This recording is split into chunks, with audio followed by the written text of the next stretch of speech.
places. In the United States, that least socialist of countries, presidential candidate Bernie Sanders, a proclaimed Democratic Socialist and a veteran of the YPSL, nearly won the Democratic nomination in 2016 and inspired other proclaimed socialists to win seats in Congress and state houses in 2018. Meanwhile, in Great Britain, the Labour Party, once the exemplar of a socialist party that had gone conservative, was taken over by Jeremy Corbyn, who is not merely a radical socialist but a warm supporter of various communist regimes and movements. I cannot imagine that either the United States or the United Kingdom will be remade as socialist, but the rise of Sanders and Corbyn shows anew the power of this idea. On the other hand, Russia and even more so China, the two communist giants of the 20th century, seem poised to shape and perhaps to dominate international life in the decades ahead. Russia is no longer communist, and China, though still ruled by the Communist Party, is no longer socialist. Yet these influential countries, one with the world's largest population, the other with its largest landmass, were largely shaped or misshaped by their communist experience and retain its earmarks in their current guises. In this new edition, I have not emended any of the chapters of the original book which cover the history of the previous centuries, other than to correct a few small, though embarrassing, errors and to update my account of the evolution of Israel's kibbutzim. But I have added a long epilogue telling the story of this afterlife as it is unfolded thus far in the first decades of the new century. Prologue. Changing Faiths. Socialism was the faith in which I was raised. It was my father's faith and his father's before him. My grandfather, Avraham Chaim Muravchik, grew up in a small shtetl outside Kiev in what was then the Russian Empire. Born in 1878, he received the orthodox religious training of every boy of his time and place. But like many others of that generation, he turned away from formal Judaism by the time he entered high school, or gymnasium as it was called.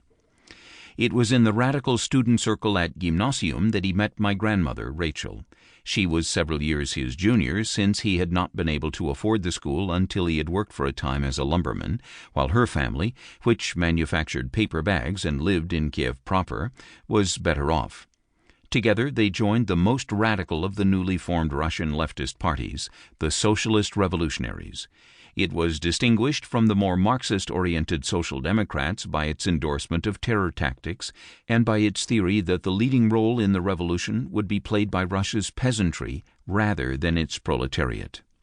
Avraham Chaim and Rachel left for America in 1905, part of a wave of Jewish emigration touched off by an orgy of anti-Semitic violence that followed Russia's defeat by Japan and the abortive attempt to overthrow the Tsar.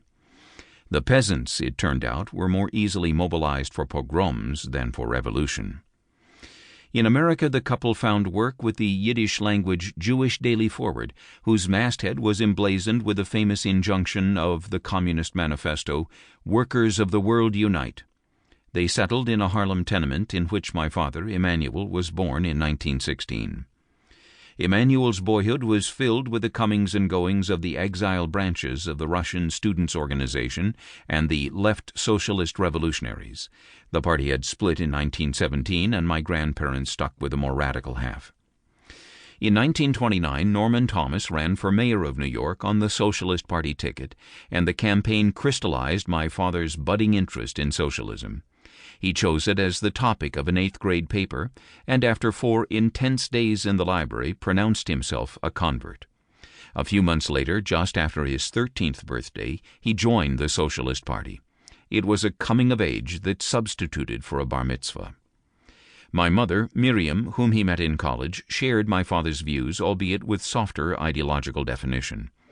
Being of liberal spirit, however, they decided to refrain from systematically indoctrinating me and my brother as they raised us. Systematic indoctrination was scarcely necessary, at any rate, for the political cause was the center of their lives. It was discussed at the family dinner table and with their friends, who were mostly comrades. On car excursions, we whiled away the time by singing "We Shall Not Be Moved" and other old labor songs. I first visited our nation's capital in 1958 at the age of 11, when my parents took us on the